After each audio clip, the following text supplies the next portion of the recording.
Wessex, southern England, the counties of Somerset, Dorset, Wiltshire and Hampshire. The land of King Arthur and Merlin is still today full of secrets and mysteries. The best known of which is Stonehenge, the legendary temple of Merlin, but indeed much older than the sorcerer. The oldest part of the stone circle originates from the time of the pyramids, some 5,000 years ago. The monument was erected in its present form round about 1850 before Christ. Its stones came from a quarry on the west coast of Wales, 140 miles as the crow flies, or 240 miles overland from their present location. No one knows how Stone Age man was able to undertake such long-distance transport. The reason why Stonehenge was built is today clear. It was a giant observatory. Its stones were aligned with the sun, the moon, the planets, and important constellations. North of Stonehenge lies Avebury, an even older prehistoric shrine. Archaeologists today are convinced that the stone circle is over 6,000 years old.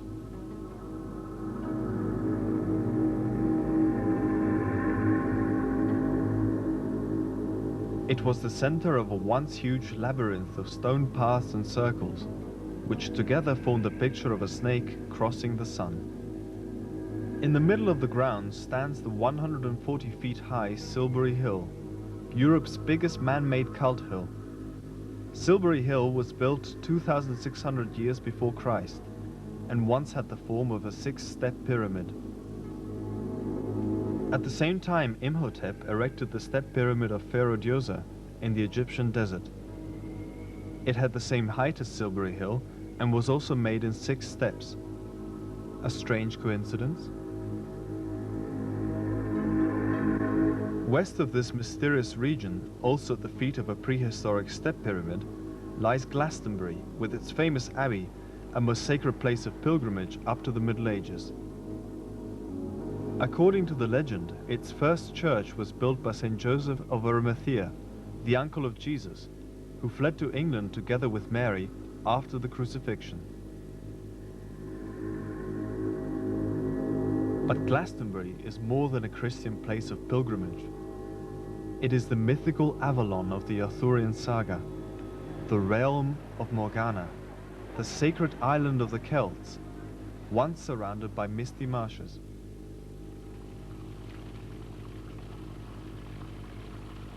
At the foot of Tor Hill lies the Chalice Well, in which, as the legend tells, St. Joseph of Arimathea concealed the Holy Grail, the cup Jesus used at the Last Supper. The water of the well is said to possess healing powers.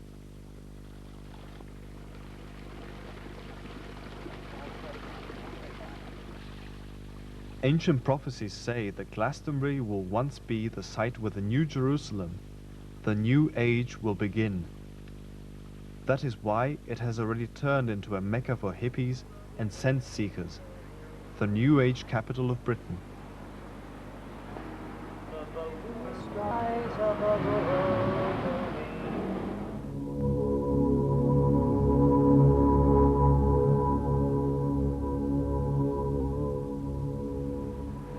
At the center of the mystical triangle of Glastonbury, Stonehenge and Avebury lies Warminster, a sleepy small town which made the headlines in the mid-60s in a quite unusual way.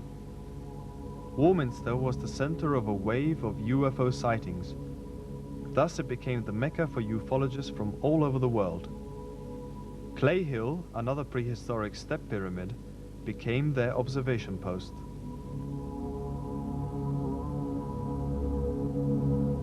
Here, on August 26, 1972, the American radio journalist Bryce Bond, together with ufologist Arthur Shuttlewood, observed a mysterious phenomenon. Both men saw a triangular UFO surrounded by colorful lights, flying in strange, irregular patterns, sending light signals down to Earth.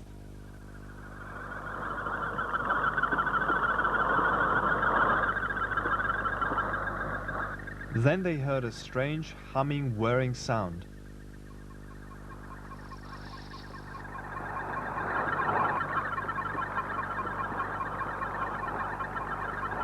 They saw something forming a pattern in a wheat field in front of them, laying down the crop in a clockwise direction, like a giant fan.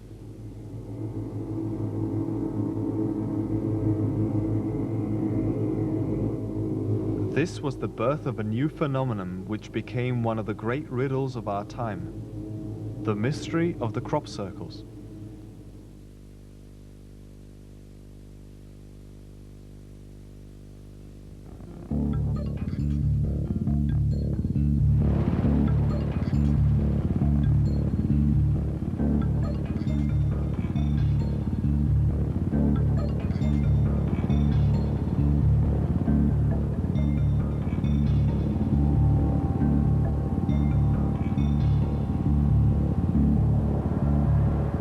Over the years, they increased in number and complexity, up to 1990, when they experienced a quantum leap.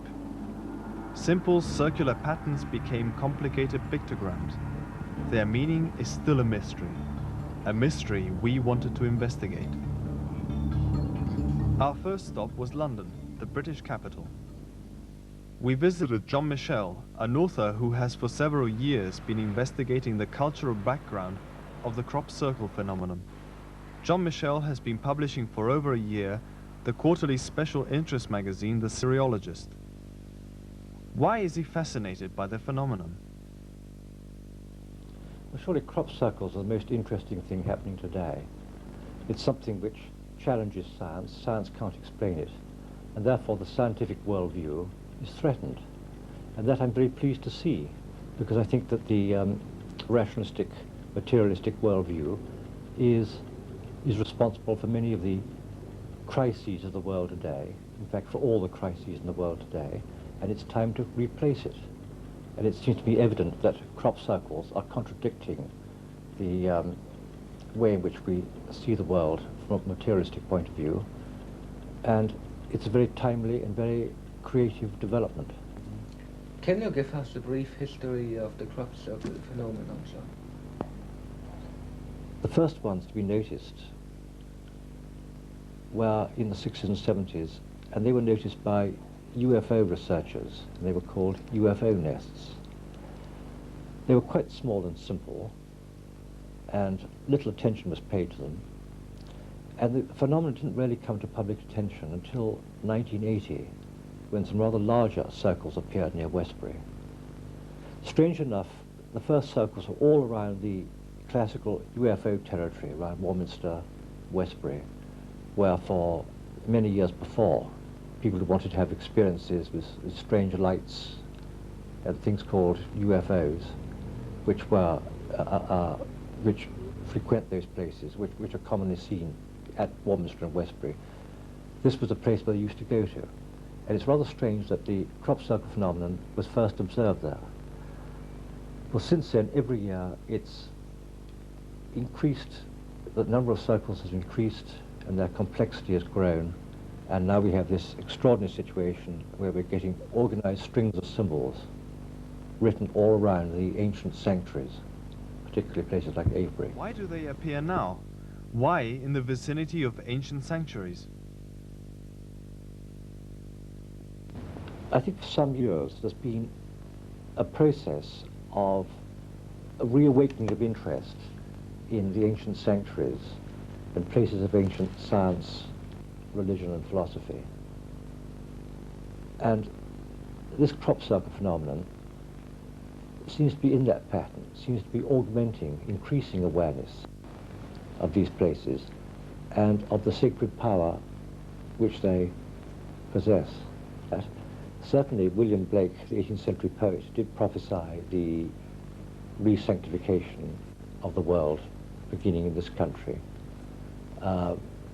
He wasn't a narrow nationalist, but he saw that here was the centre of Druidic religion, the ancient religion, and he foresaw a restoration, the mind reawakening, the veil of materialism lifting, and a new perception of paradise.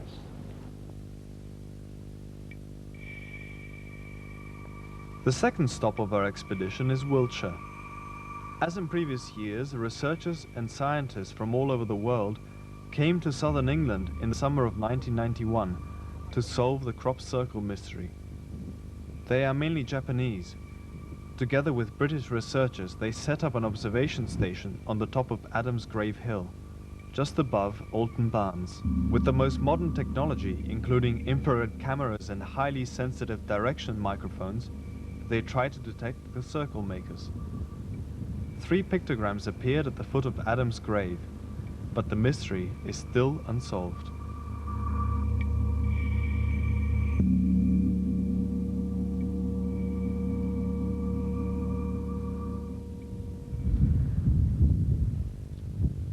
This great formation here was formed in the early hours of July the 2nd of this year. It's about 100 meters long, and it was first seen by a milk delivery driver in the early morning. The whole field had been covered in mist, and it was formed during that period when it was covered in mist. No one saw anything happen. During the night, someone who lived in the village down here, a farmhand called Malcolm Enery, was awoken at 1:30 in the morning by a very loud roaring noise. He took this to be a C-130 Hercules aircraft flying over at rooftop level, he said. He leapt out of bed, he looked out of the window, but there was nothing there, nothing visible. Other residents in the village also heard this noise, and a number of them thought, my God, the circles are back. Because in this field, on July the 12th of last year, that is 1990, a huge formation, slightly bigger than this, appeared, and that formation became the best-known crop circle formation of 1990. This was the first Alton Barnes formation, and pictures of it went all around the world. Thousands of people came during 1990 to see this great formation, which is in fact about no more than 200 meters from where this present one is, 200 meters a bit further in the direction towards the village. Thousands of people paid £1 to enter the formation, and I have never seen so many people walking around on a high without having taken any drugs or anything. Again, this year, thousands of people came to see this, perhaps not so many because there were other great formations in this area. 9 days after this one happened, an almost identical formation formed 4 miles away here near Marlborough. 3 days after this one occurred, the smaller one over here on the left appeared on July the 5th. And on July the 19th, the formation uphill there, the long pictogram with the key. So we have three major formations, all in the same vicinity within a very short space of time, within 3 weeks.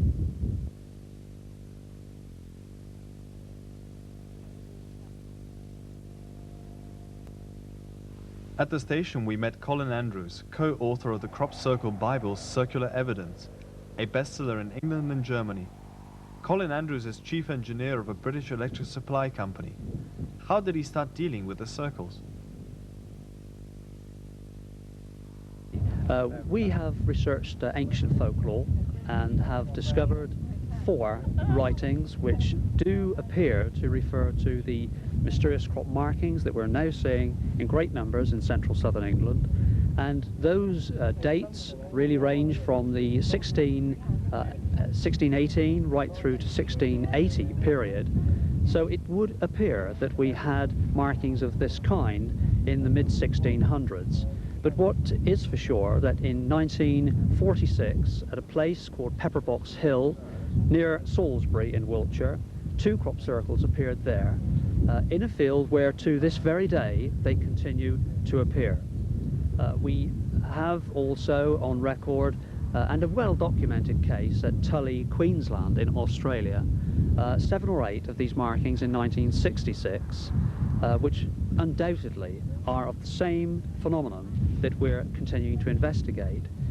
Then we have a considerable gap in our history through to a period in 1975, where a farm at Headbourne Worthy near Winchester in Hampshire, where a single circle was discovered, followed by a further one the following year, and the first multiple set, the very first complex quintuplet set, appeared in 1978 at Headbourne Worthy, just a couple of miles north of Winchester in Hampshire. From that period right the way through to this very day, we've seen the whole phenomenon escalating in a tremendous way right across central southern England, but in particular Hampshire and Wiltshire. In this area we have seen ever increasing numbers. We've seen the complexity of the markings evolving at a tremendous rate. Not only the physical size of those circles are increasing, the densities, fields where in 10 acres we had 32 of these markings, but the patterning themselves, the patterning itself, is also evolving. So in brief, that's a very brief overview of the phenomenon itself from the mid-1600s to this day, and we're looking at an exponential curve. How you got involved into crop circulations? Well, I was driving along, and so fortunately driving along a road, a major highway near Winchester in Hampshire once again in 1983, nearly a decade ago now, and looking out of my near side window, driving past this field, I could see a quintuplet set down in a natural amphitheatre, and as an engineer myself, an electrical engineer, a well-grounded engineer, feet on the ground, I could see there we had a pattern of circles, like the 5 dots set out on a dice, with a large central circle and 4 satellites. And I certainly had never seen anything like it before. I stopped my vehicle, I walked down into the field, took me about 20 minutes to get to it, and I was amazed by what I saw. The pattern, the sheer symmetry of the pattern of the plants that was laying those wheat plants down onto the ground was something which left me absolutely startled. I couldn't think of any rational explanation, and it fired up a deep feeling inside of me that it was something here of great importance. It had to be, and to this day I cannot let the mystery go by without trying to learn more about it, trying to unravel what is clearly now a global mystery. You started Operation Blackbird and many other research projects.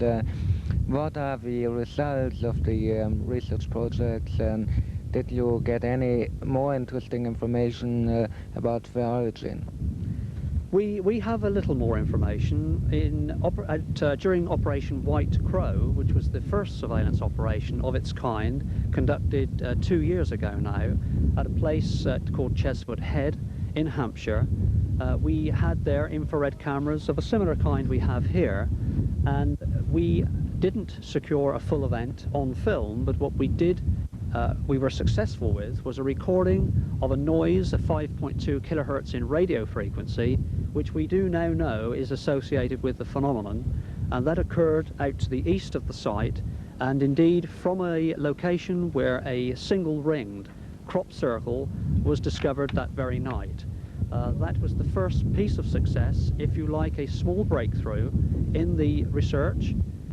At Operation Blackbird, which I coordinated last year with the British Army and also NTV and BBC Television, we had, as most people now know around the world, perpetrated in front of our cameras a hoax.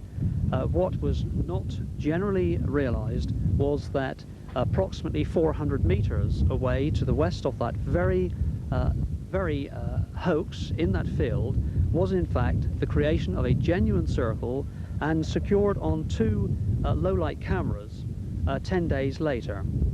The film has now, and some months ago, had been fully analysed through a NASA process offered to us at Basingstoke in Hampshire, and we have a very limited but additional piece of data which shows a swirling motion lasting less than 15 seconds where indeed that new crop circle appeared that night. Who or what do you think caused the crop circles and the formation?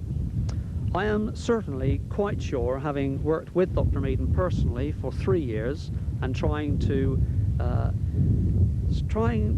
see whether or not effectively we had any correlation in the meteorological data, whether the thesis stood its ground, and frankly that was eliminated very quickly and easily. We don't have any association with meteorological phenomenon here at all.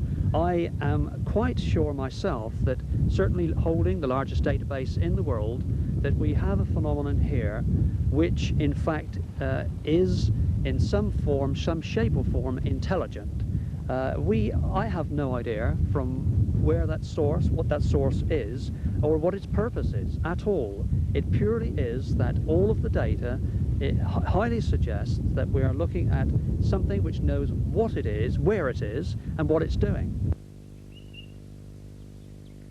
Andrew's friend and co-author Pat Delgado was a rocket construction engineer with the Royal Air Force and NASA.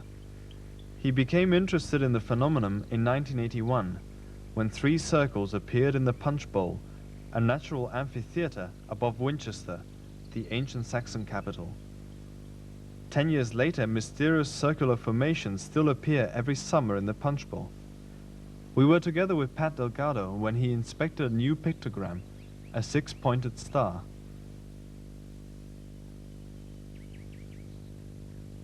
Mr. Delgado, we are standing here in a new circle which appeared just today.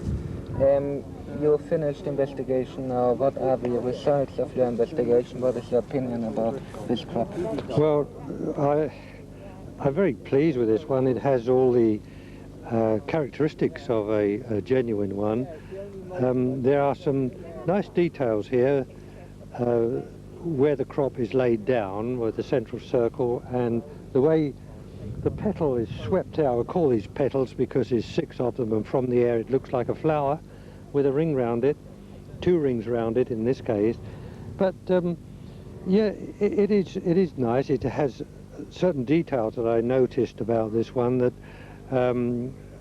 match up very convincingly with one just over the hill in that direction that occurred about a week ago, and that was a genuine. This one is genuine.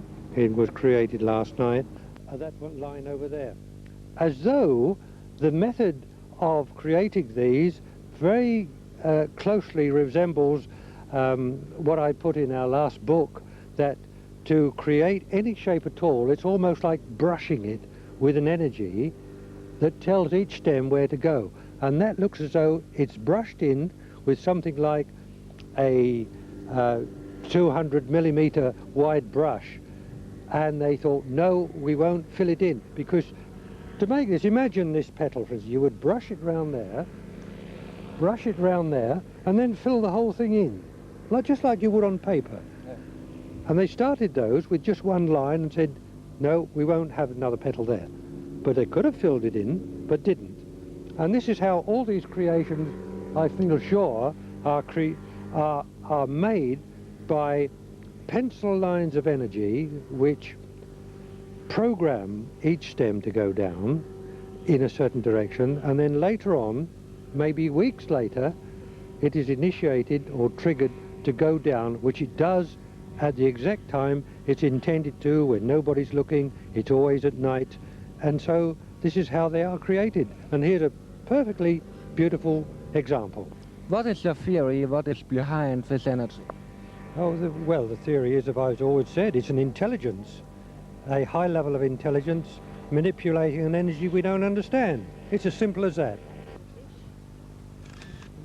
It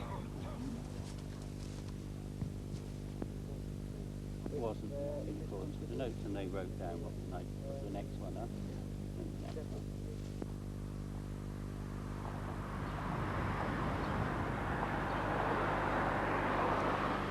We wanted to know what the people of Wiltshire think about the phenomenon which manifestates itself on their doorstep nearly every day.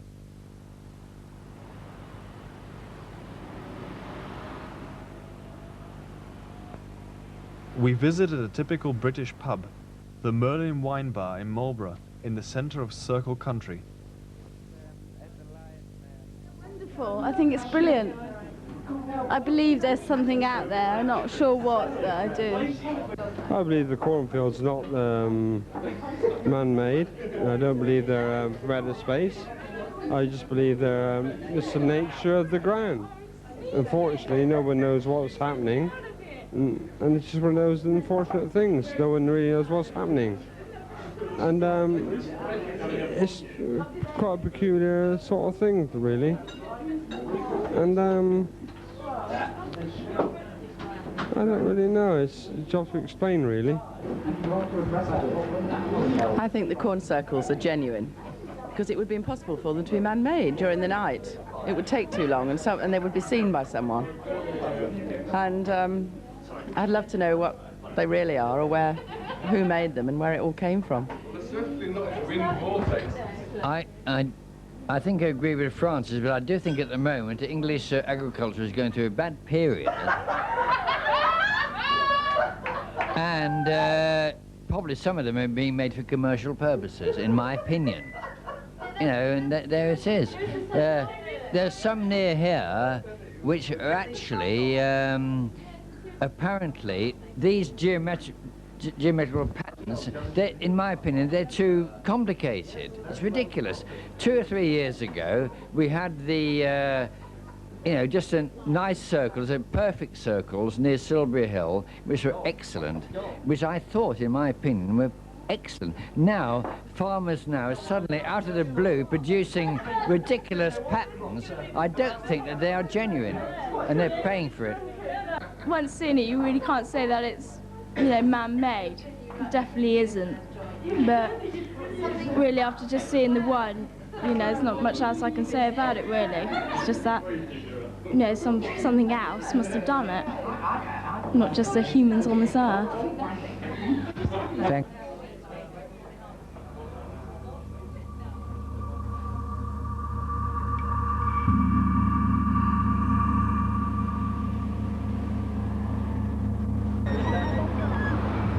Similar was the reaction of the farmers on whose land the circles appeared. Confused, amazed, disorientated.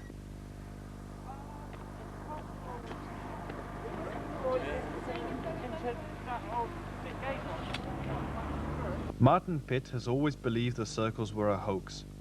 But then, on August the 13th, 1991, he discovered a giant pictogram on his land. This circle and the whole formation in this field came yesterday morning. It was brought to my attention at 7:30, first thing in the morning, and we know there was nothing here the previous night because we were out in the field. So when I came out here, I looked carefully to see whether there was any sign that humans had been out in the field, but I could find nothing. I could find no footprints, I could find no signs of any tractors or of any cars being parked anywhere. And I think if people had been out here in the previous evening, that probably some lights would have been seen on here, while the very intricate measurements that must have been needed to be taken to make this was being made. And when I came out here, the whole area of the circle was absolutely smooth. It was as if the corn had been brushed into place. And the undamaged corn at the edge was all absolutely vertical with the smooth stuff beside it, so that each grain was either exactly combed into place or was vertical and unharmed. And in the center there was a little spiral of corn twisted in the same way as the rest of the corn, where it was barely damaged, and it was rather like a corkscrew effect where the swirl was going out more and more. But I can't emphasize strongly enough how absolutely smooth it was, and like a billiard table, with every ear combed into the exact position that it would want to be. And then the intricate patterns on either side that were going off at exactly a straight line. This line going down here is exactly straight, as if it was measured out, and you'll see that the distances between the circles, between the satellites, are precisely the same. The circle here with the swirl in the middle was precisely the right size. And so I have no idea how it could have been formed. Before this came on my own land, I had never had a circle on my land, and I genuinely thought they were all hoaxes. I don't see how this came along, because it can't be connected with any form of chemical farming. You can notice that the formation in no way follows the tram lines where the tractors run for applying the chemicals and the fertilizers, and nothing we do agriculturally could have caused this.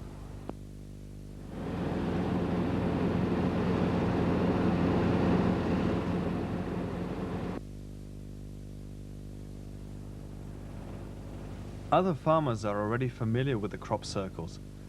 On Stephen Horton's farmland they have been appearing for years. Alone in the summer of 1991, 12 pictograms appeared, together with dozens of small circles. Although he charges £1 for each visitor, Horton is not exactly enthusiastic that the circle makers seem to favor his land. I think in the original years they were an interesting phenomenon. Now, as a very busy farmer, I do find that they are a large nuisance due to the fact that I've got all these people running around the farm, driving up and down my tracks without permission, and I find that I get cars parked where they shouldn't be. Also, if the weather gets much warmer, we will have, in fact, a very large fire risk. If somebody happens to drop a cigarette in the wrong place, a fire could come and could cause considerable damage.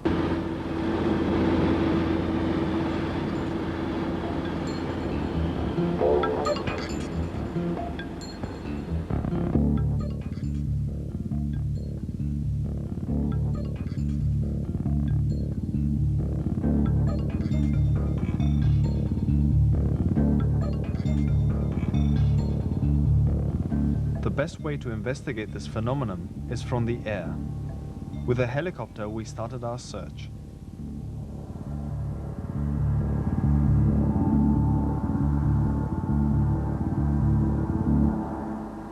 In September of 1991, the world's press reported that the mystery of the crop circles had been resolved. 2 old-age pensioners had allegedly admitted that for the last 13 years they had been leading the scientists and the public up the garden path. We have good reason not to believe them, as all the facts show us that this is not a hoax.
Busty Taylor is the official aerial photographer of the British Centre for Crop Circle Studies.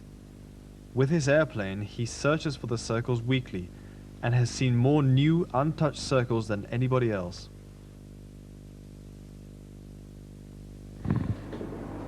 Well, what it means for all of us at the moment, we still can't explain. It's a wide open question. UFOs could be. We haven't ruled it out. A message that's written into the corn, we can't rule that one out. Or people doing it, but not all of them. About 2% of these crop circles are man-made, but no more than that. In regards to the message, we don't know. A lot of people are working on it. How many crop circle formations appeared in 1991? So far this year, in regards to crop circle formations, it's very difficult to put what I would say 100% right answer to that, because at the moment I'm getting people ringing me up from Kent, Essex, Buckinghamshire, and way up north, all on the same day. So it's very difficult to keep what I would call a perfect tally. You would not know the answer until about the end of October, by the time you've put it all on paper, to cross-check ones that have been told by other people. At a rough guess, I would think we have a good 250 large formations. Now that's different to what it was last year. Last year we had a lot of circles and 1 or 2 pictograms. This year we have nearly all pictograms with circles in them. So we're just calling it an event. But it's only about 200, 250 at the most, all told. But the formations are larger. This I predicted earlier on in the year, that we would get large formations. This year, they would be 90 degrees to each other. This happened over here at Yatesbury, where we had 2 like that. I also predicted that as from July the 10th, something most spectacular would happen. And that's July the 17th that Barbara Castle proved the point well and truly. It's just an intuition of mine that I seem to pick the right spots. I don't know why.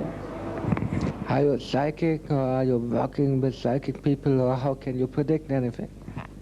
I'm not working with any psychic people at all. It's just something that I say. And it happens. It happened in 1986 when I said to Colin Andrews, all we need is last year's and this year's put together. And exactly the same spot the next day, I found that formation with Chestnut Head.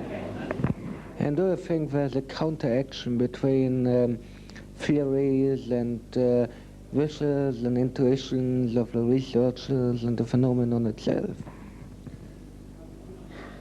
Well, a lot of people have intuitional thoughts.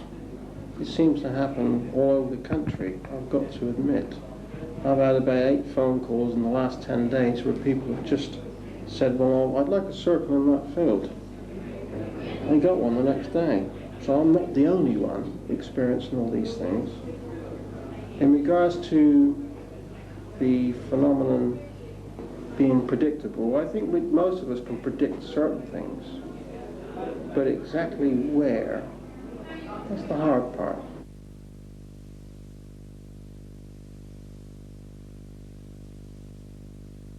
How did you start dealing with the phenomenon? How did I start dealing with it?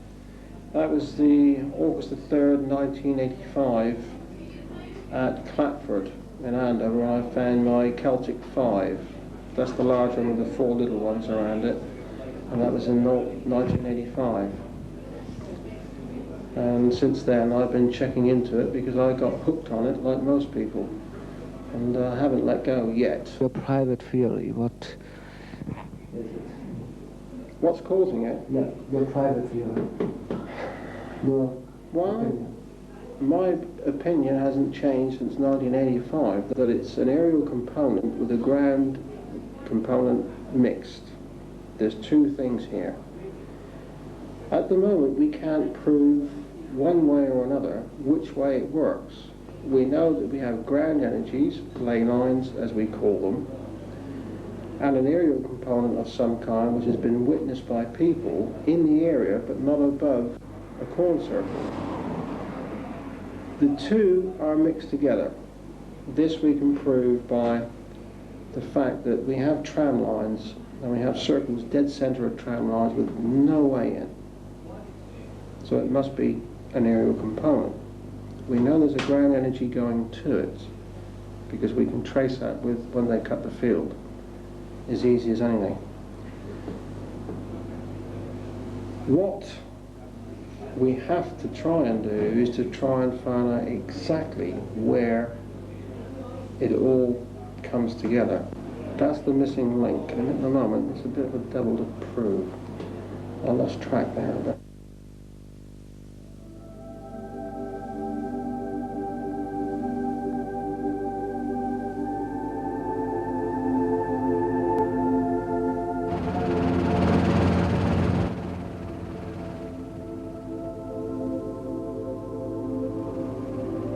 The real circle sensation in the summer of 1991 was this triangle with a diameter of about 340 feet, which pilots discovered in the morning of July the 17th at the foot of the Iron Age hill fortress Barbary Castle. The press called it enthusiastically the mother of all crop formations.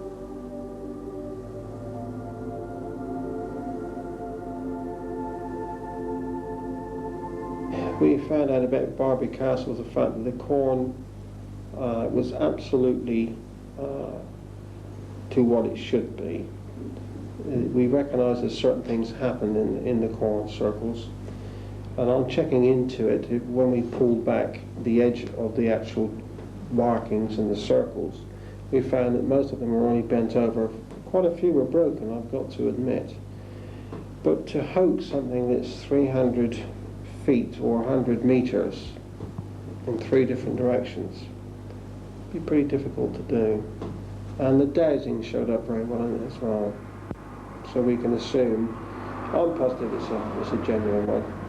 It wouldn't surprise me if we don't get a square one in the next 2 years.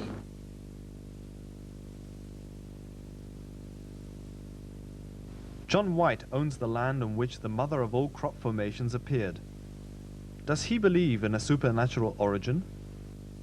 I have no idea how they were created. I was up here 9:30 on the Tuesday evening, and they were spotted on the Wednesday morning by a photographer in a helicopter. And it was a very calm night, and I have no idea how they were formed. And what do you think these formations mean, and who created them? Well, originally I thought they might have been a hoax, but I'm now fairly convinced they're not, because they were so well done. I don't think they could have been done by sort of human means. When they were first formed, they were so accurate. Every piece of wheat was laid perfectly. I don't think they could have been formed by a team of even experts. And I've met a lot of people up here, and I have no idea how they were formed at all, but I'm absolutely certain that they're not a hoax.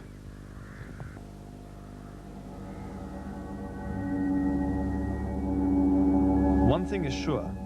In the early morning hours of July the 17th, the military cordoned off the region for some hours, allegedly for a military exercise. Safeguarding of traces, perhaps? It would be illogical to assume that officials are not interested in the phenomenon, and indeed, interest is found at the highest level. We have received letters from representatives of the royal household. It really began, we believe, with the Queen choosing circular evidence for her prestigious summer reading list. When it was launched, within 5 weeks, as you will know, it became a bestseller in Great Britain, and the Queen chose circular evidence to be placed on this very prestigious list.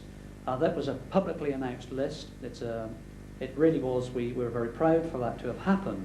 That, we believe, was probably the beginning.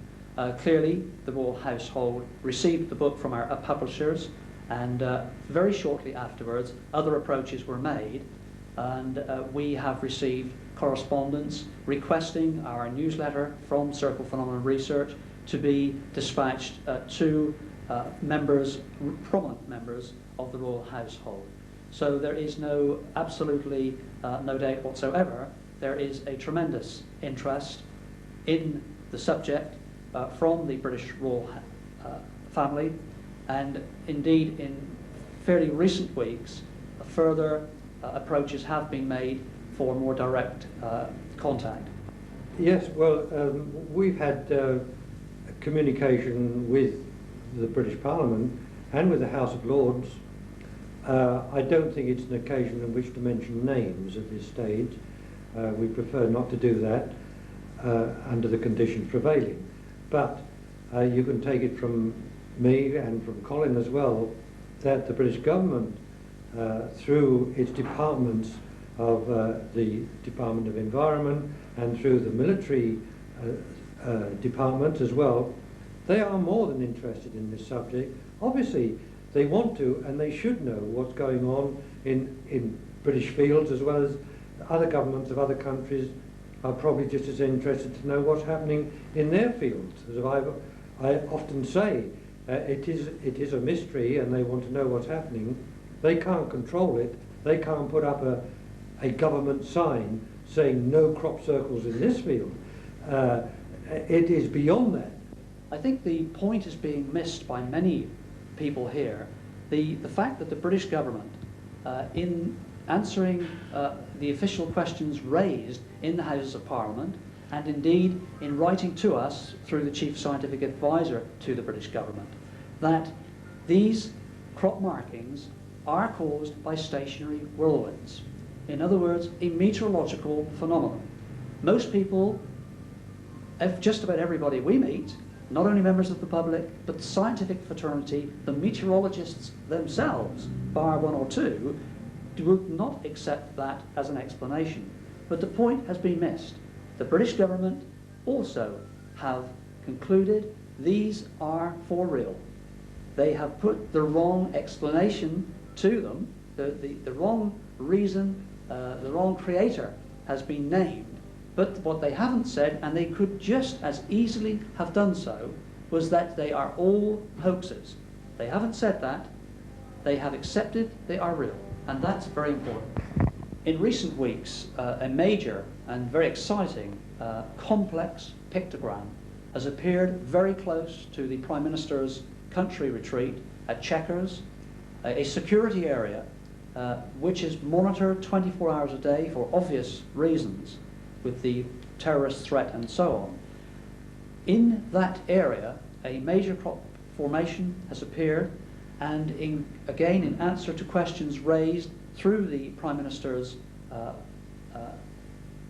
secretarial support staff, the question was raised by the British media, surely here now we have crop circles whose creators would be known by your security systems, and were the people detected? And the answer was there was no threat to security because the crop circles are created by a meteorological cause. So that, once again, a new development and a most intriguing and fascinating reply. Human beings were not involved because of the security system involved, and the British government confirming that the major discovery there, close to the Prime Minister's home, was in fact put into position without human beings. Anthony Dodd, a retired police officer, is Director of Investigations of Britain's leading UFO research organisation, Quest International. He also became involved in the crop circle mystery and is now convinced that officials know more. You have investigated the political aspect of the crop circle phenomenon. How did the British officials react on the appearance of strange formations in the cornfields? Well, initially they said that they weren't interested in the corn formations, but they did have a military team watching with sophisticated equipment for the corn formations to appear down in Wiltshire. And then the public started to go down into Wiltshire in great numbers to see these corn formations, and I think the authorities were getting a little bit worried about the public focus on these things.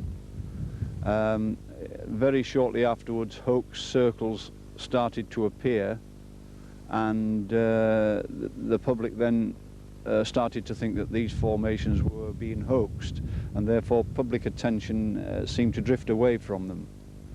But the authorities still continue to show a great deal of attention to these things, and as far as I'm aware, they still are. Do I think the media attention for the hoaxes are a way of public opinion manipulation of the public opinion by the government? Yeah, well, it was very strange because a great many of the hoaxed formations seemed to get a great deal of publicity, where the authentic formations and pictograms were getting far less publicity. And it was interesting when we approached certain farmers about formations in their fields, and they said that they had been instructed by the authorities that they must harvest the field immediately, regardless of whether the crop was ripe or not. In other words, they were trying to obliterate these formations from the fields before the public could take a great deal more attention of them. Busty Taylor is also convinced that the British government has an interest to get rid of the crop circle phenomenon by a clever policy of disinformation and manipulation of public opinion. Well, governments wish it never happened. We've had one or two questions answered in Parliament, and they all claim it's a hoax. Why? Why do they say that when they know it's entirely different? They don't know the answer to the question, and so they wish it would go away. In regards to the hoaxing that we have had at Bratton last year, 1990, why was it done in such a way? The whole world was actually looking at that spot. So what a beautiful time to put a twist into the tail of the corn circles. Create a hoax. And within 2 hours the whole world thought it was one big sick joke. And I had so many people ring me up within 2 hours of that to ask me what was going on. And I just simply say, I think it was a put-up job, and I still say it's a put-up job. Who did it? We don't know. They've never owned up to it. So we can assume that it was somebody from the governments, from any part of the world, that fixed it completely, and therefore it put it down. The same thing's happened in Germany at this time now. They've had a few circles appear, and what's happened, of course, it was all claimed to be a hoax when it made international news. Why? Why again the next year? What are they trying to hide? I think the people who performed the hoax were paid by the government. They could very well be, but very difficult to prove. They may have been paid by somebody, but you'll never prove it was a government. You'll find there's a third hand and a fourth hand at work there. So it's very difficult to prove if governments are involved. But let's face it, we have a genuine phenomenon here, and they must be looking into it, because if they didn't, they would be very foolish. I think the government know what's happening, yeah. I think they really do. But they can't answer the question, because it would most probably destabilise most governments.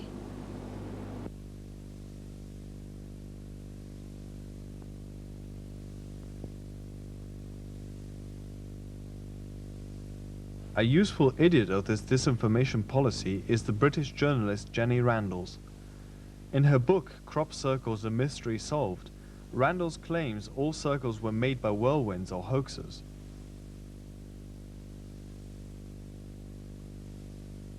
I first became interested in crop circles back in 1980 when they were reported in the context of being caused by UFOs. My original impression was that they were not caused by UFOs because there was no evidence to support that, and what I wanted to do therefore was quickly get rid of this mystery, prevent it from becoming part of the UFO phenomenon. After the formations appearing in 1990 and 1991, and do you still stand behind your theory? Yes, I do, to an extent. What I have to say is that things have definitely changed over the past 2 summers, and you can't deny that. It would be foolish to run away from that fact. Therefore, I'm prepared to say that if the very complex formations that appeared in 1990 and 1991 are not all hoaxes, there is another explanation for them. I do not believe, personally, that they can be formed by any kind of weather or natural phenomenon. Indeed, more and more evidence disproves the eccentric author's theory, as he could not explain why the crop inside the circles is genetically changed, as proven in a laboratory.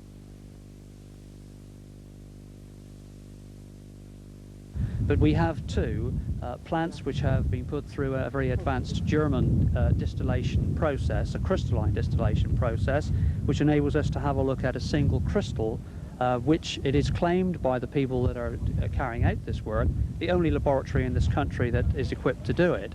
It is claimed that the patterning of the crystal under an electron microscope replicates the energy pattern of the plant itself. Now that pattern in the crystal has changed in every conceivable way compared with those control samples taken from around the surrounding area. And we have two experts, physicists, nuclear physicists, who are now looking at the change in the molecular structure, because the two are coupled. One goes with the other. If you have a change in the crystalline structure, you have to have a change in the molecular structure. And it is the reason why that should have happened is of importance to physicists. It is conceivable, and this is not me speaking here, this is two of the world's leading nuclear physicists believe that we may well be looking at saturation of electrons due to antimatter, and that antimatter, the energy fields related to antimatter, which may well be involved in the creation of the crop circles themselves. We have many reasons why we know these crop circles are genuine and they are not hoaxed in any shape or form. Kenneth and Rosemary Spellman run the Signalysis laboratory in Rodborough, where the analysis was performed. We took samples from various parts of the circle. Obviously, the most dramatic change was comparing the center of the circle with corn way outside of the circle, which we hope was not influenced. And the pattern was completely different. In fact, the pattern from the center of the circle looked more like the type of sample we would see when we analyzed a patient's blood. But because it was in a definite, regular pattern, which showed that there had been an intense energy applied to the center of the circle, whereas when this was compared with the corn taken from well outside the circle, this was in a more irregular pattern, a mottled pattern, and didn't have the same strong structure. So that showed us there was quite a difference. We then went on and did this in several other circles, which showed the same type of thing. And this year we've done a limited amount of circles.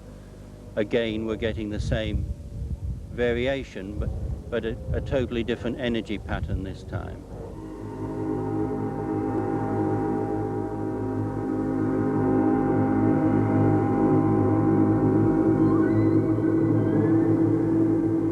Another mystery are the strange buzzing sounds recorded by the BBC during an interview with Pat Delgado inside a crop circle. Mr. Delgado, please describe us the circumstances under which the BBC recorded these sounds.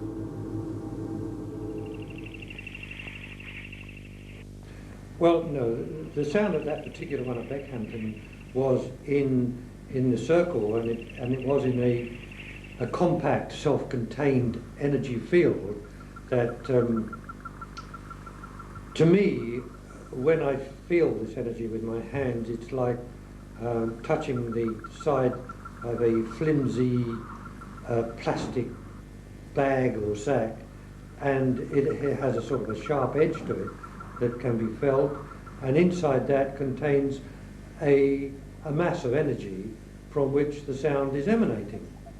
The sound itself, which has been fully analysed, it has occurred now on 4 occasions that we've both experienced. It's been recorded on 2 of them, and at Operation White Crow, this very special noise which we've let the audience hear today here in Berlin, that very noise appeared and did seem to emit from certainly the direction in which a crop circle was discovered very shortly afterwards. That was recorded on the spot in 1987. It is 5.2 kilohertz in radio frequency. We've had it put through graphic analyzers, and we have had this sound slowed down in 50% ratios to the point at which we can hear the 2 component parts that construct the overall shrilling, chirping, electronic sparrowing noise that we refer to. That noise is precisely the same noise that appeared on the BBC television interview when we were being interviewed, the noise which you have heard us talking about at the conference today. That effectively not only did it cause quite some problems to the technical equipment, it actually destroyed a brand new 60, 70,000 pounds worth of BBC television camera. So the noise, we do feel the noise is important. Each time it's occurred in bizarre circumstances, and not anywhere else, but at the sites inside and very close, within meters of crop circles. So that noise is important. We still have little more to go on other than the component parts of the noise and the association with the ground effect. But it's certainly fairly significant, and it's very much in the forefront of our minds when we are on these surveillance operations.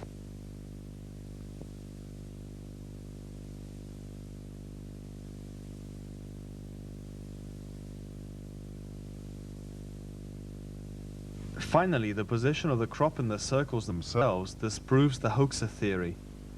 The stalks are laid down very softly, one next to the other, without being broken or bent, and they often form different layers.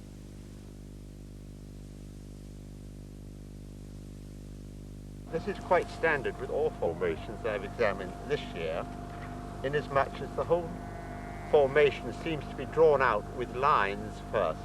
And here's an example. Here, this is a line of crop about that wide, which runs under the entire formation, right under all the crop. Here we are, here it runs all the way. Wherever you lift it up, there it is, running along. It is as though someone had to draw a line first to make the formation. Here it runs, and it runs the entire length, right from one end to the other. There is another line, oh, sorry if I move, which runs from here into the center, and then another one that starts the other side and runs out. This happens again at the other end, so it is symmetrical. Also, the center line runs right through at the end circles, crosses the ring and into the ring the other side. And when you get to the other side, there's the most complicated interlay and interweaving of these lines. There is as many as 4 woven into each other, which is very, very puzzling. So it must go down in very narrow lines of about 4 inches diameter. A 4-inch swathe will go down first.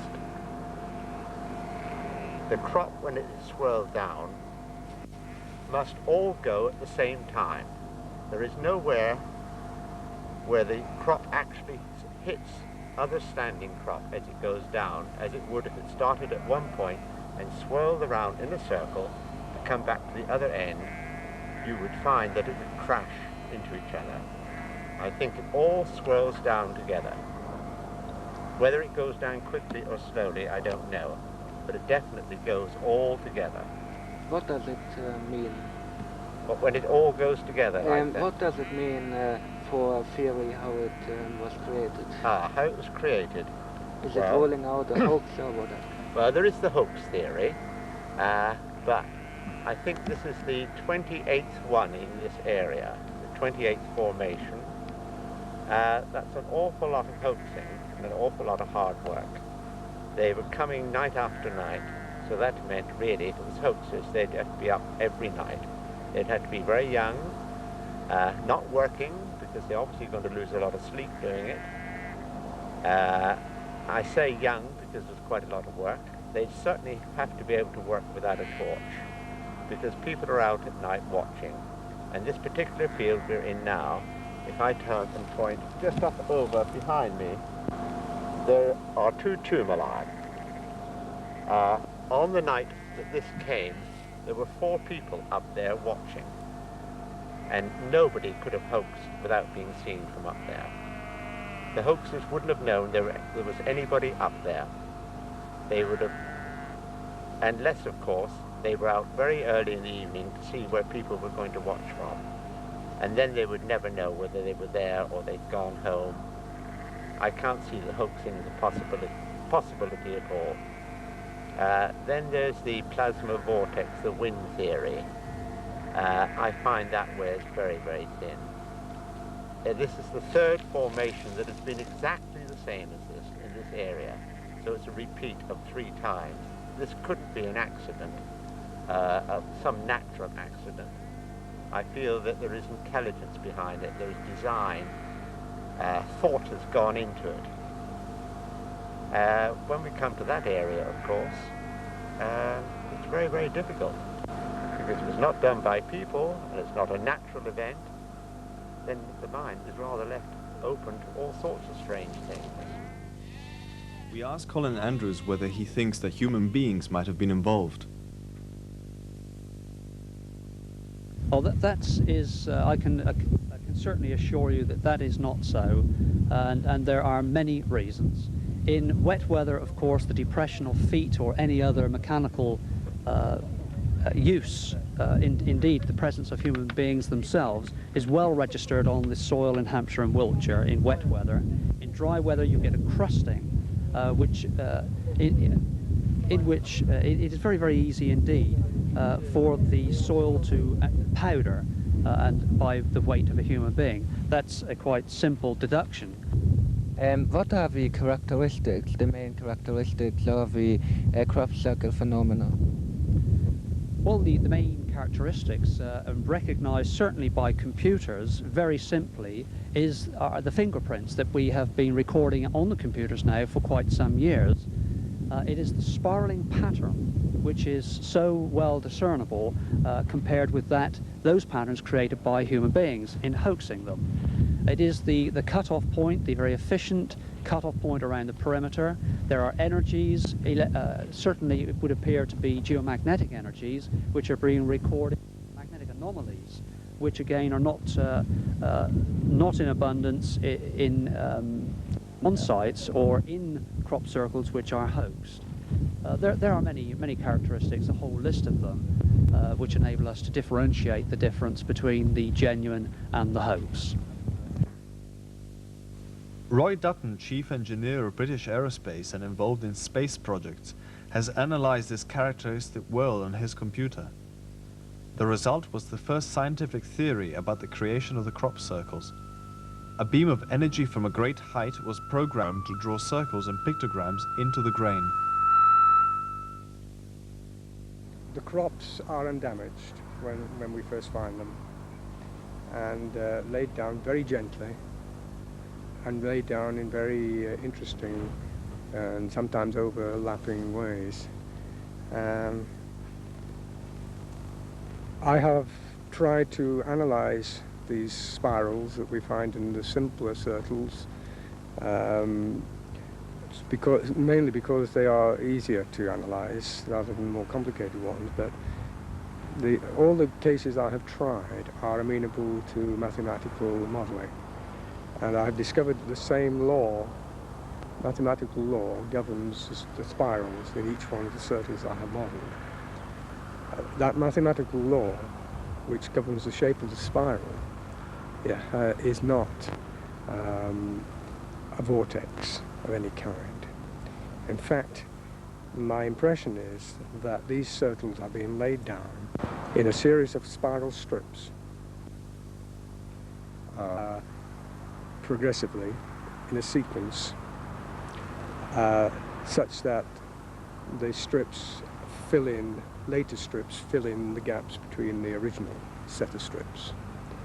So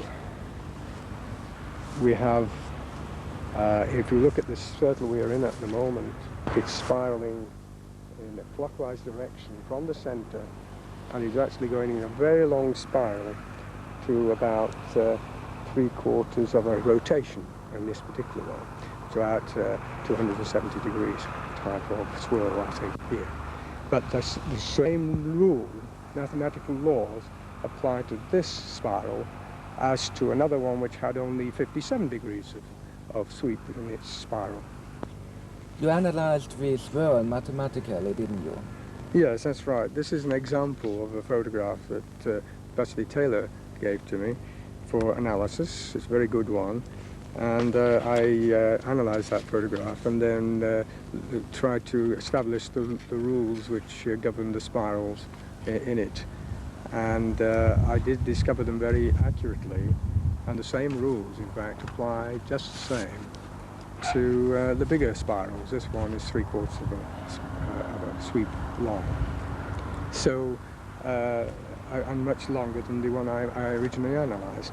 But I would, if we were to have a view on it from above, I would be very sure, if it is a genuine one, that it will be indeed following the same rules from all the other examples that I've tried. So we are dealing, I believe, with something which is a scanner of some kind.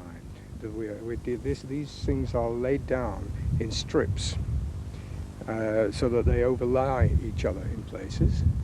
And the only way I can conceive this is by some kind of beam projected from above, a kind of laser beam device, which is programmed to follow these mathematical laws. The reason it can't be a vortex, because vortices also follow mathematical laws, is because there is a constant radial component of flow in these spirals, which has to stop abruptly at the edges to produce the effects that we see. And there is no vortex which would follow such a pattern. What kind of energy is involved? Electromagnetic energy, or what kind of energy? That is a big question, and because I cannot conceive of any known energy, any energy that we can use ourselves, that could produce this kind of effect. I think a very powerful laser beam would probably produce a great deal of crop damage in this sort of circumstance. They'd probably even burn the crop, possibly. And certainly the crop would be in very poor condition. If it's green crop, it would be in very poor condition having been laid down. So I cannot see that there is any electromagnetic source for this. So looking at the possibilities, and again this is where I have to extend myself, extend the scientific knowledge to some extent. It does look to me as if we are dealing with some kind of new form of energy which we haven't yet conquered, which does not produce the effects, which has a powerful effect on the crop but does not produce damage. And my best candidate, I would say, it would be gravitational radiation.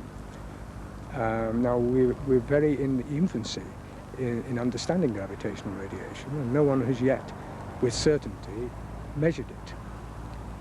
But I have hopes that I have been given some hope recently by a paper by an Italian physicist at Rome University, in which he has said that it might be possible to produce microwave gravitational radiation from a synchrotron.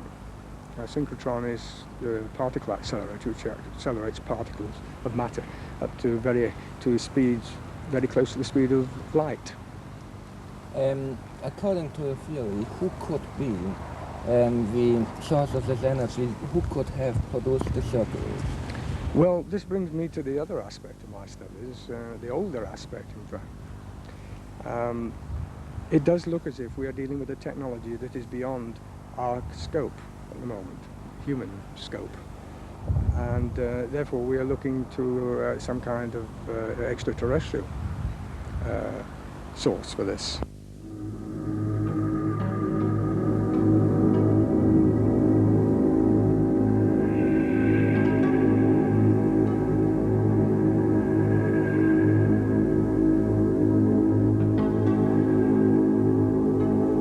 Are the circles created by UFOs?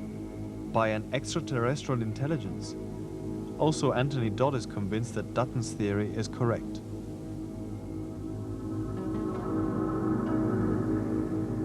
I'm in no doubt whatsoever in my own mind that these formations are being created by UFOs. There is always an increase in UFOs before the crops formations start to appear. The one goes with the other, and it has done for several years now. When you get an increase in UFO sightings, the crop circles start to appear. There's a great deal connecting these flying objects with the corn formations.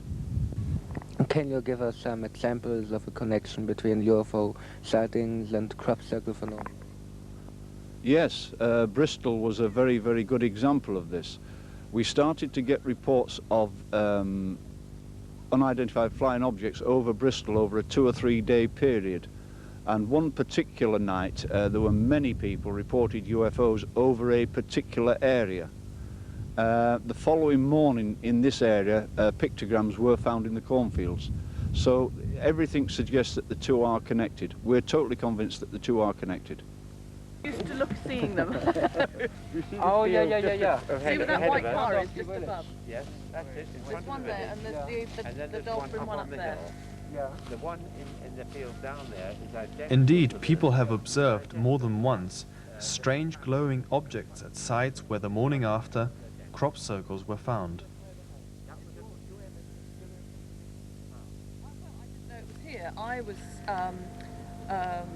I went for a walk in the evening at night near where I live, and a light moved up the hill towards me. I thought it was a car headlights, and then it stopped in front of me, and it was a form, just light, and then it just shot off.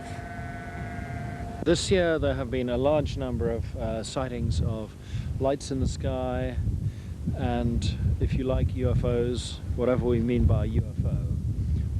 We don't have any reports whatever of alien entities. Whether those are concerned or not, I simply have no idea. Time will show. But the thing has moved into a completely new phase this year. The formation at Barbary Castle, the massive pictogram, which you have photographs of, was preceded by a considerable number of UFO sightings on the same night, of pulsing lights in the sky, pulsing green, red and white, stationary white lights in the sky, and these were seen by a number of people. One of them said to me, this is like some sequence out of Close Encounters of the Third Kind. Our information is that the BBC and the Army did photograph on video a UFO over a cornfield, and they actually recorded a crop formation appearing beneath the UFO, and apparently the crop formation took 5 seconds to appear, and then the UFO flew off. This film footage has not been released at this time. Yes, there have been 2 or 3 instances to my knowledge where people have actually recorded on video camera strange disc-like objects flying around the cornfields at about the height of the ears of corn. These show strange, brightly glowing lights, small ones, actually interweaving in and out of the corn. They jump over hedges and continue in the next cornfields, and certainly give the impression that they are intelligently controlled.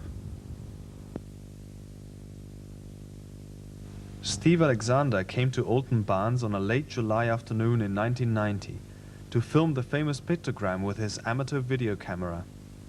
But suddenly he and his wife noticed a small metallic reflecting disc gliding over the fields at low altitude. Well, it was on the 26th of July 1990 at 4:30 in the afternoon, and myself and my wife were about to leave, and I caught this glimpse of this shiny object coming into view.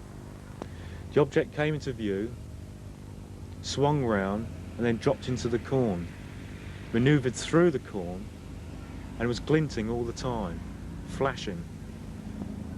It moved through the corn, it stopped for about 3 minutes. Then the object actually took off, flew across the field, glinting.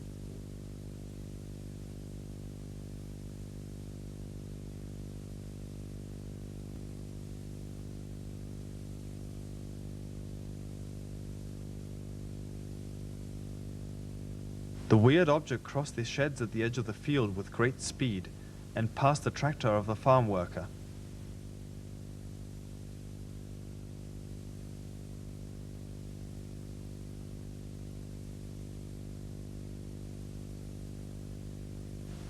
Colin Andrews identified the tractor driver. He had already told his colleagues about his experience, but his story fell on deaf ears and he was laughed at. On July the 26th, 1990, I was rolling in the field with my tractor, and it was just like a silver glinting light flying around the corn, on top of the corn, you know, it's over in the other field, and sort of I was just carried on looking at it, and you know, then it went. But when I come back here and said, and they all just took the mickey out of me, and you know, so I never said anything again. And then like 6 months later, some man sort of tried to get hold of me.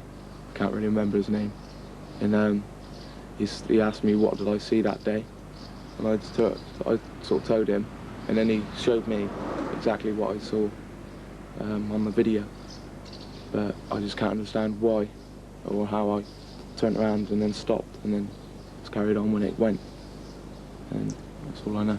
Was there any crop circle, any formation? Oh yeah. Just where it came from. There was a crop circle.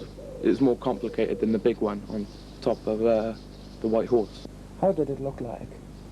It was the size, I suppose it's the size, like, I couldn't see it because it was a distance away, but I'd reckon if I'd have seen it up close, it'd have been the size of sort of a beach ball, and it was sort of just like glint, you know, glint, like silver, like tin foil.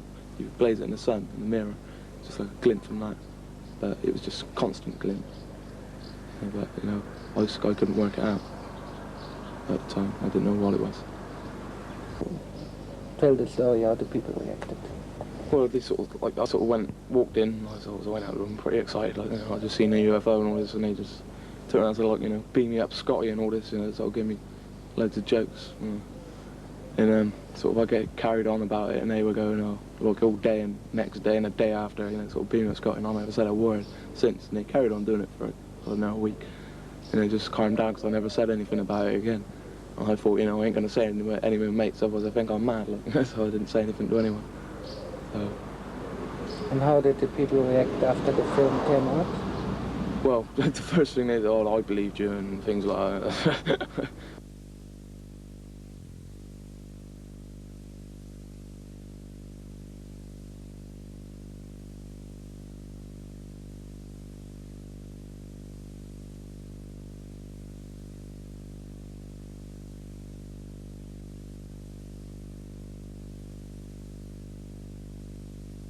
We are told after enhancement in Japan that it is an object less than 6 inches in diameter, reflecting, most efficiently reflecting white bright light, sunlight, off of its surface. The object is moving through the heads of the plants, parting the wheat as it moves around, arcs around the field, and indeed appeared to be showing quite an interest in the crop circles that were already there then. It's a most important piece of film. The object itself equates very accurately with one which was seen on film when Concorde made its maiden flight some years ago and moved alongside of the fuselage of the aircraft, and in fact has been seen in a number of other locations on a number of occasions. It is an important piece of film.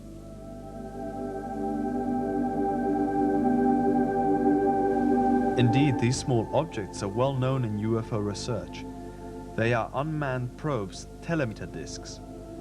In this official British Airways film, such a telemeter disc surrounds a Concorde on one of her maiden flights over Chad in June of 1973, with a group of scientists aboard studying an eclipse of the sun.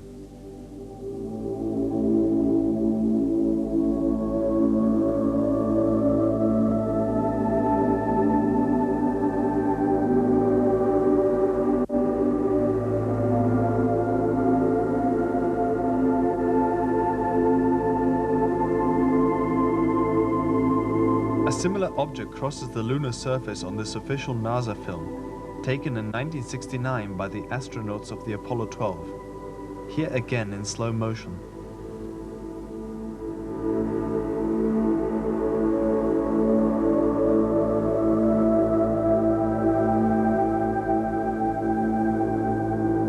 And this UFO was photographed over Stonehenge by an anonymous witness in the summer of 1990. In an area where circles appear regularly.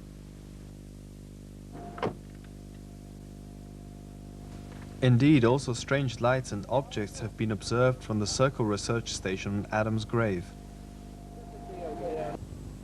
Hey, good to see you again. Did you observe anything special in the last days? About 3 to 4 days ago, there was a strange sort of blue flash over the back. And then someone on the ground observed a flying disc, which seemed to be looking over this camp where we are now surveilling. Do you believe aliens are watching your activity here? I think they would be, yes. I mean, I could see their interest if they are behind the crop circles. And so, you know, they're just waiting to see what our move is before they plan theirs.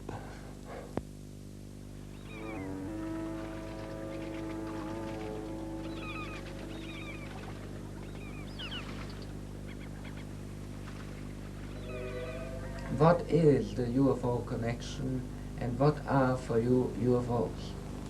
Well, first of all, UFOs simply mean what the name implies, something in the sky which no one knows what it is.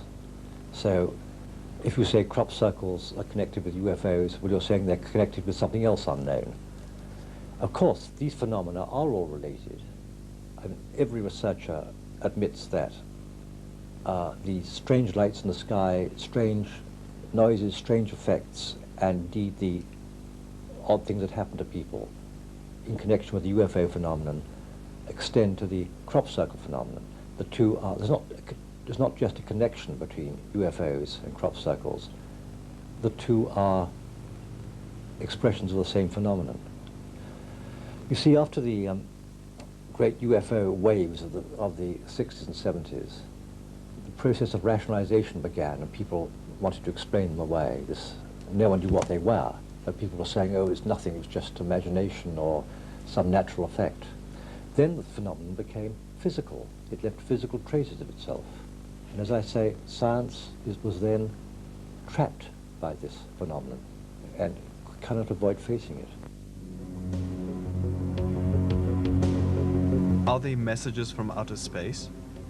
If they are, what do they want to tell us?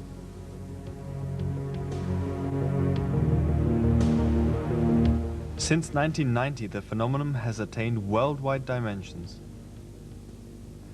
We've had reports from Canada and North America of crop circles, and even this year we've had a lot more reports sent to us.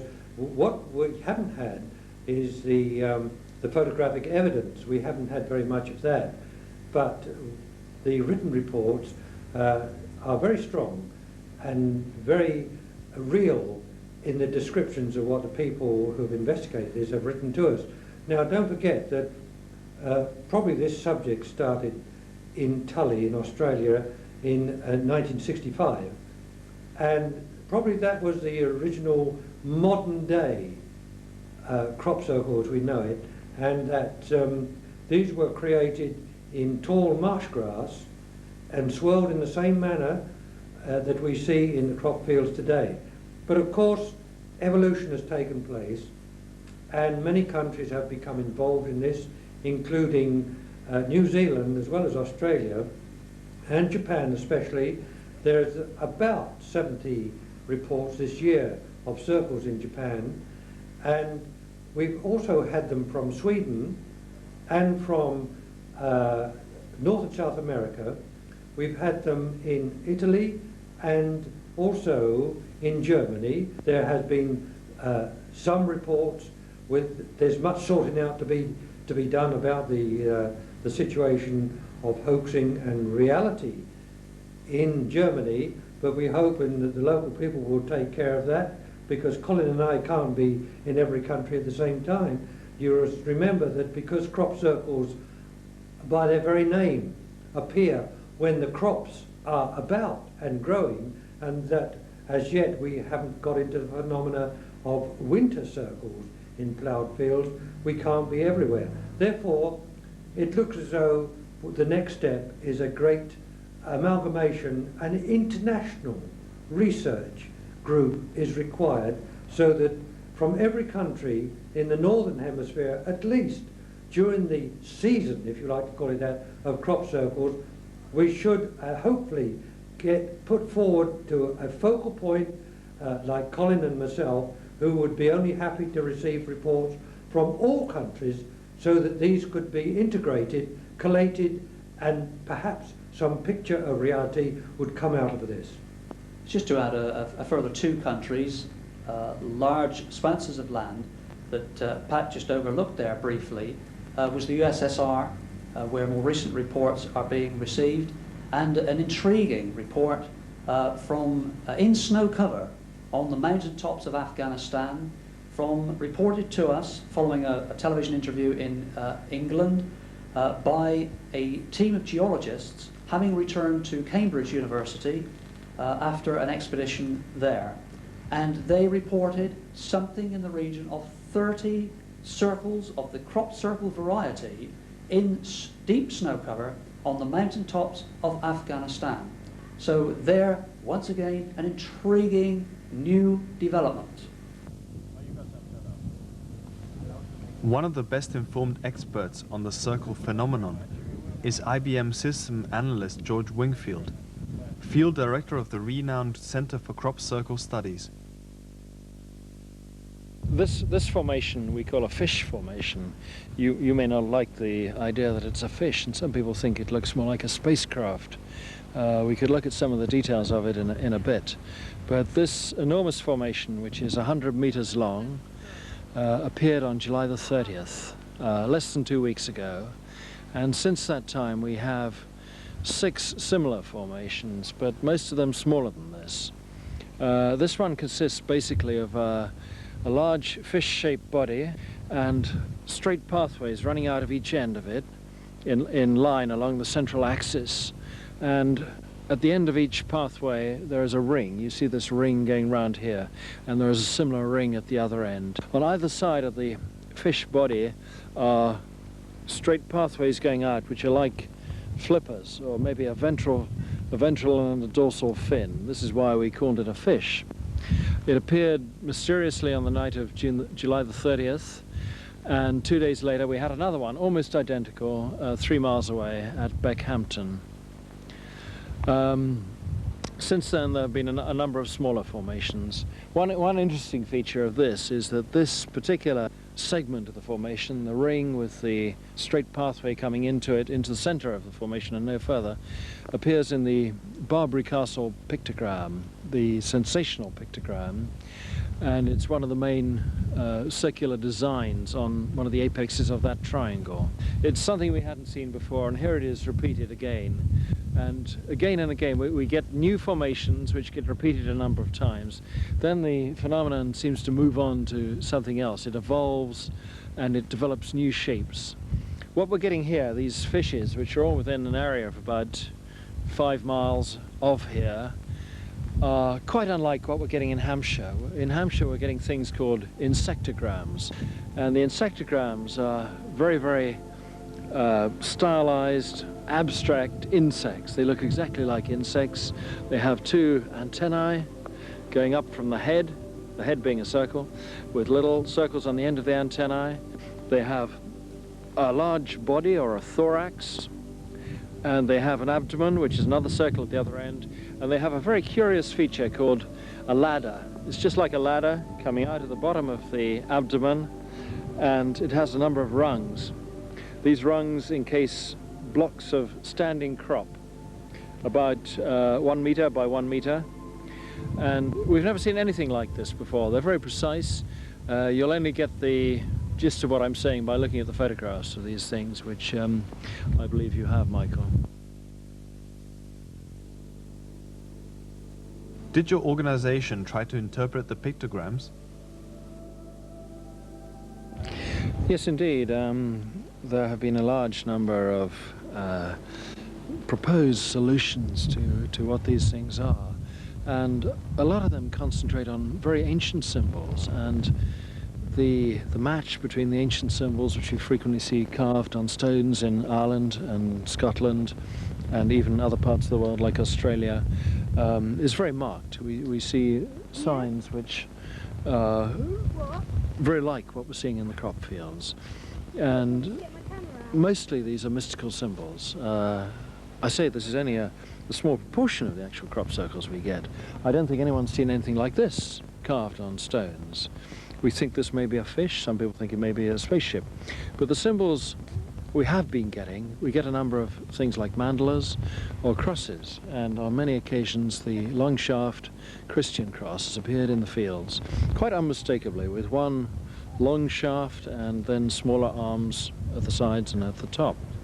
The quincunx is a symbol of great antiquity. It's a very potent symbol. It's discussed by Carl Jung, the well-known psychologist, and he wrote about this 30 or 40 years ago. This symbol has been appearing. This is one of the most consistent symbols which has been appearing in the crop fields.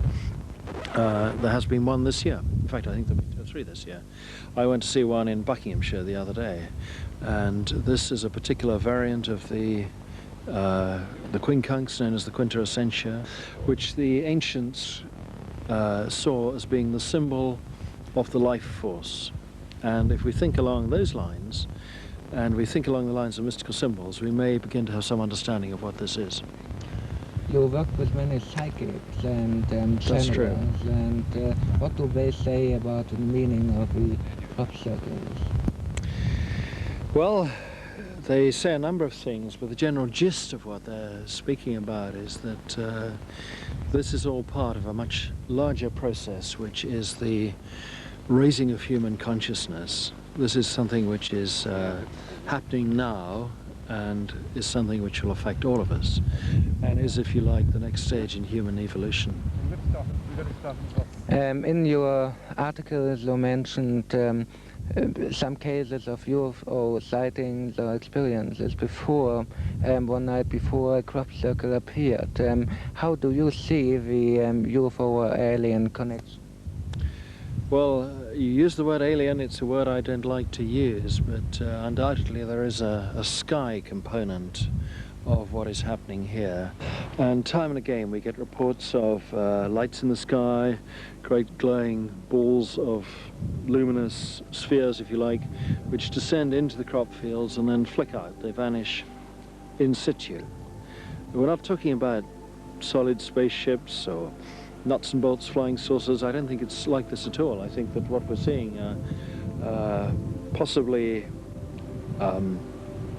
energies from other dimensions which are meeting and fusing with the Earth energies, the network of energy lines which completely crisscross this county and most parts of the world. Why does all this happen mainly in southern England?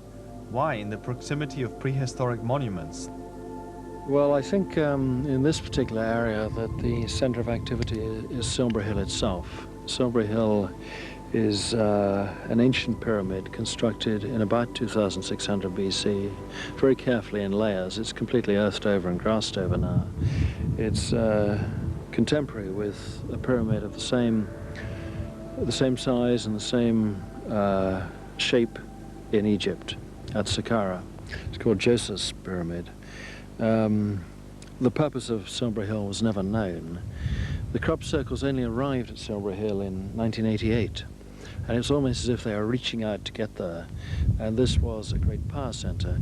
Now, we always knew it was a great power centre because of the ley lines and the earth energy lines which run through Silbury Hill. It is a node of power lines, in the same way as Stonehenge is. And it is through these lines of earth energy that the energies which make these crop circles actually operate. If we tell this by dowsing, I can't give you any particular details about this one and the energy lines which are associated with this one, but if you plot the crop circles on a map for 1988, 1989, 1990, 1991, around Silbury Hill, you see they fan out along particular energy lines which radiate from Silbury Hill. And they seem, when the circles reached Silbury Hill in 1988, seems to have been the point at which they really began to expand and multiply at a terrific rate. And the graph has just gone up and up. The complexity's got greater and greater. Before 1988, they went along very low key, just a few circles every year. There were a few more in 1987 when they'd nearly reached Silbury Hill, but they hadn't actually got there. And then two enormous quincunx formations at Silbury Hill in July of 1988. That really saw the start of the crop circle explosion.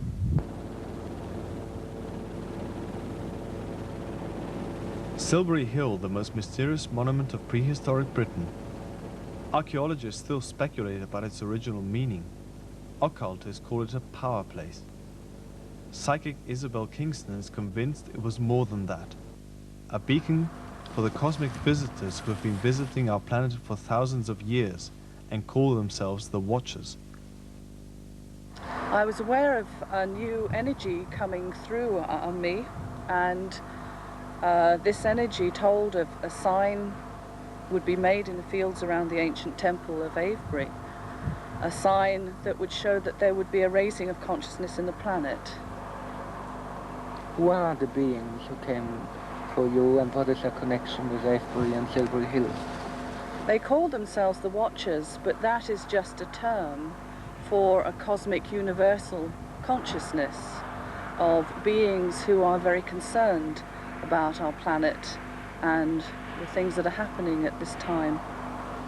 What do you think the crop circles are, and what is their meaning? The crop circles have many components in them. They're a coming together of many types of energy, a coming together of the earth with the universe, with the nature kingdoms, and with the spiritual realms, coming together to give a formation that has the most profound effect on those people who see them and experience them. How do you think they are created? They're created by a form of energy, a form of consciousness. Perhaps some of this comes from our own selves, as well as from realms and other dimensions. There was the evolution in the phenomenon from normal circles to big formations, complex formations. How do you explain that? Certainly, there is always progress, and I feel that we have been given to start off with the simple formations, building up as the energy builds, as there is a movement of consciousness, so the formations become more complex, and many more parts of the jigsaw are actually given to us. What was the meaning of the quintuplet appearing near Silbury Hill in 1987, I believe? This was very much, as given to me in a channeled message, this was an input of energy into the earth itself, into the ley lines and energy lines, to balance and to actually affect all of us, to become more harmonized and much more aware. What is the purpose, the meaning of Silbury Hill? for what purpose the ancient people built it? Well, Silbury Hill was actually built before the well-known henge at Avebury was actually constructed. In fact, they believed in building the power centre that would bring in cosmic energy and link with the earth energy that could be sent to this ancient henge for their purposes. But it is certainly a channel. We always think of it as the Hill of the Shining Beings, where we have the ancient ones who maybe didn't have a physical form, overseed the building of this special place. The Silbury Hill Pyramid was constructed in the same century as the Pyramid of Joseph and Saqqara in ancient Egypt, and both were six-level step pyramids. So do you think they had a kind of higher or possibly even extraterrestrial instructors telling them to build pyramids as a kind of energy center? I certainly do believe at that time there was again a raising of consciousness, and I do believe that the ancient ones, as we term them, who aren't necessarily just linked to this earth, who have links with the cosmos, certainly I feel influenced the people living here to build these places. And certainly my understanding is that these places have been laid down in a sense as an insurance policy for a time when humanity will need to open these centres for our own special purposes. Who are the Watchers and where do they come from? The Watchers, well, they use the term Watchers simply because they are the ones who are helping us. Many cultures will give them different names. You can say that they do come from the cosmos, from the universe, the universal understanding. They are also given the term of the guardians of the planet, or angels.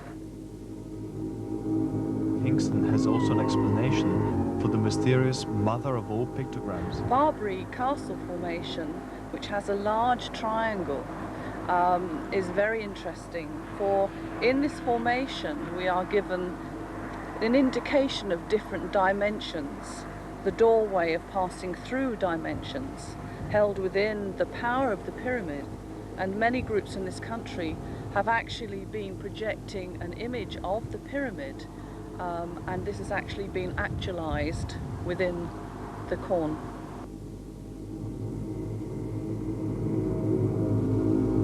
Why southern England? Is there any connection to the many white horses we found on the green hills of Wiltshire? It is an ancient living tradition to cut signs into the white limestone, directed heavenwards, which can be seen best from the air. Were they originally signs for the gods, the Watchers? Were they understood as signals? Do the signs in the grain signify their return? Is this the reason why they appear so often in the immediate proximity of the white horses? One thing is sure, the signs of the pictograms are ancient holy symbols.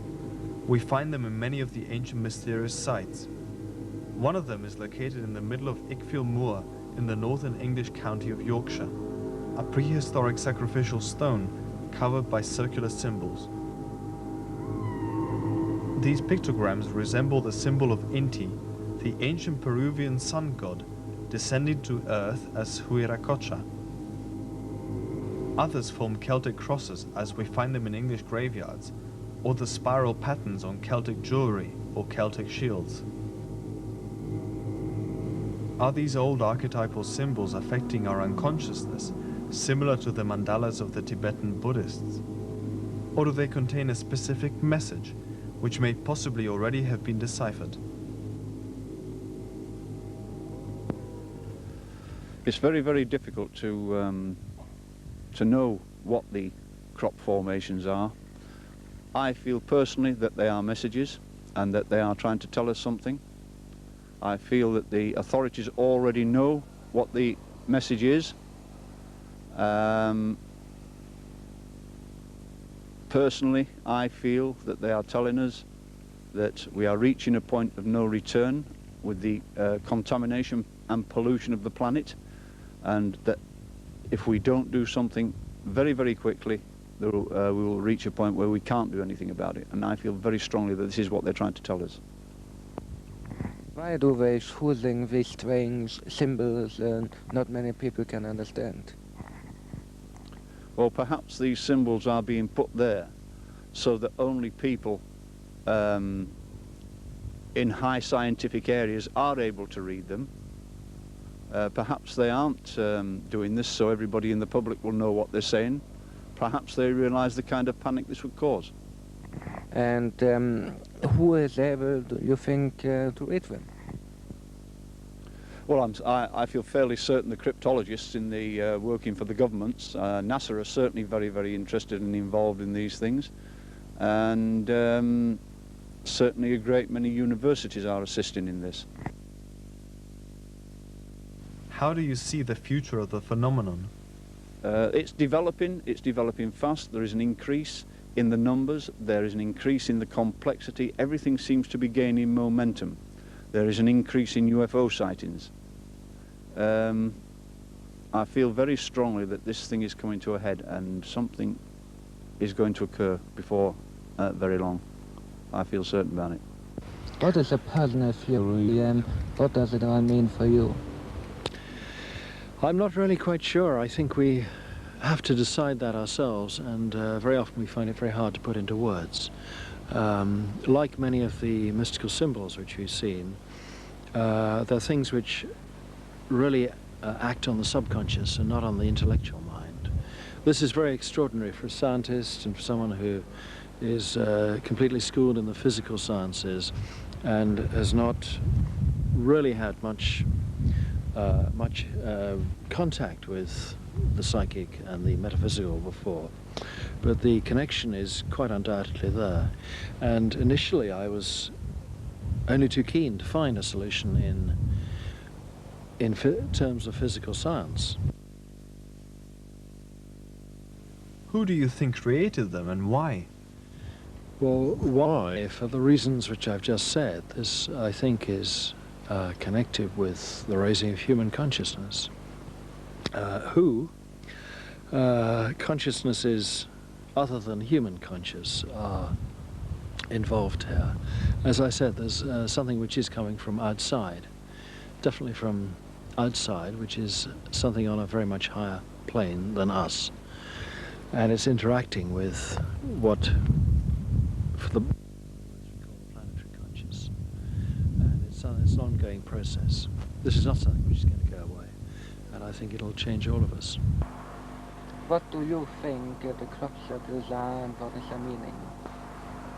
The message, I feel, is being received by very subtle means. The people who actually see the pictures are receiving that input into their consciousness, whether they are aware of the change that's actually happening within themselves or not. I do feel that out of these formations will come a new form of energy that could possibly be used by humanity, which doesn't have perhaps side effects that a lot of the forms of energy we have now. And also, I feel what's coming out of it is that people, their awareness and their spirituality are being opened. Well, it's rather extraordinary when something starts writing symbols on cornfields and doing so in a very beautiful way, without frightening people, without upsetting people, and yet very rapidly changing people's general view of the world. So it's a very wonderful and very a beautiful phenomenon from a very high source. What is, according to your own opinion, the source of his writings in the crop? But it seems generally agreed that it can't be a human creation.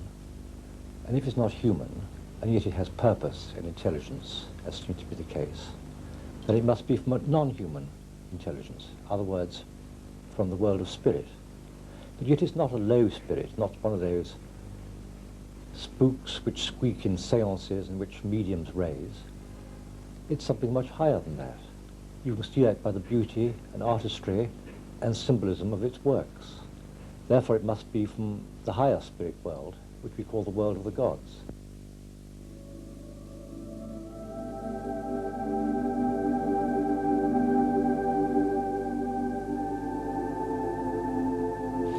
Yes, I asked John McEwan, a leading London art critic, to do an article on crop circles from the art critic's point of view. And he'd been reviewing artists like Richard Long, Hamish Fulton, who specialise in land art, that is making marks on the landscape. And he compared the crop circle, McEwan compared their work rather unfavourably with that of the crop circle makers. You see, the crop circles, you have to see them to appreciate them, because they are very beautiful in every way. Their position, the way in which the corn stalks are layered, they're beautiful in the effect they have on people. They're great works of art. And McEwan said, whoever or whatever is creating these things is a genius, and one of the greatest artists going at this time.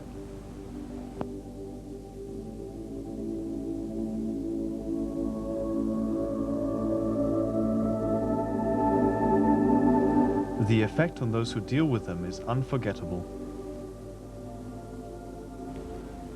In every case, the people who've researched this thing have gone through a very deep and quick series of experiences, as a result of which they are all changed people, and they'll all admit it.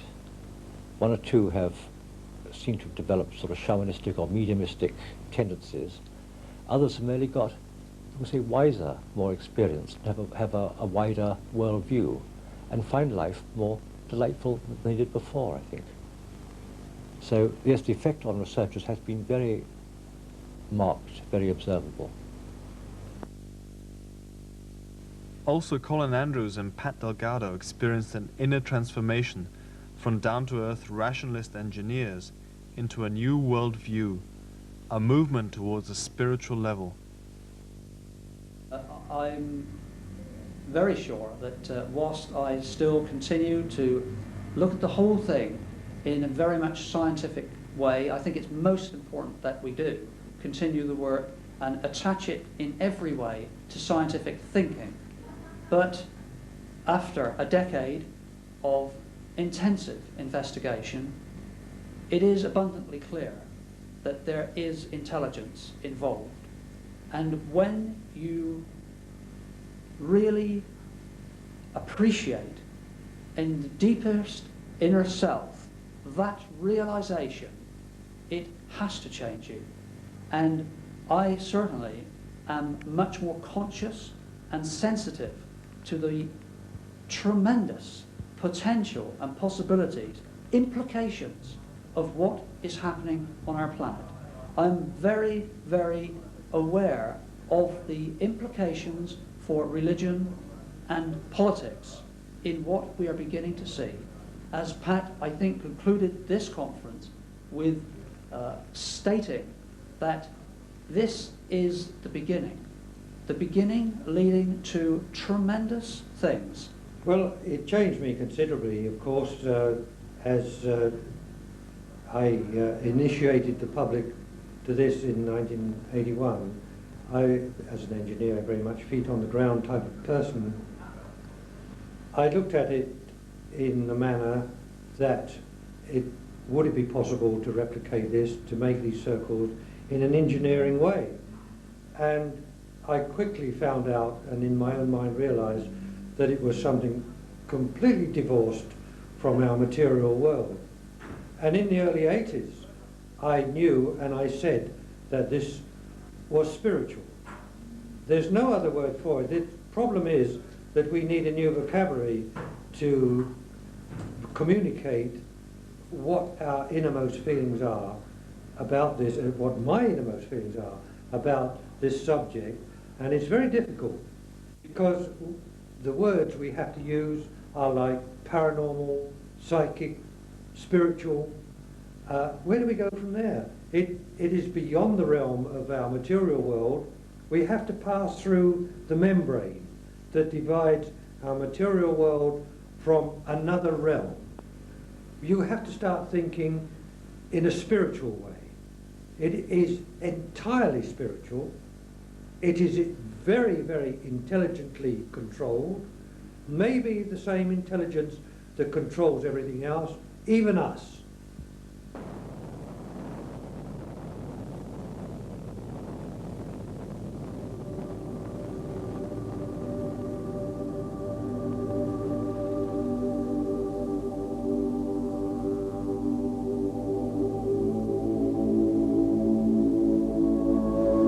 Are the circles and pictograms in the British cornfields omens of a dawning new consciousness, signals of an approaching transformation of mankind? Was William Blake right with his prophecy that the New Jerusalem, the new age, will dawn from the ancient temples of prehistoric England?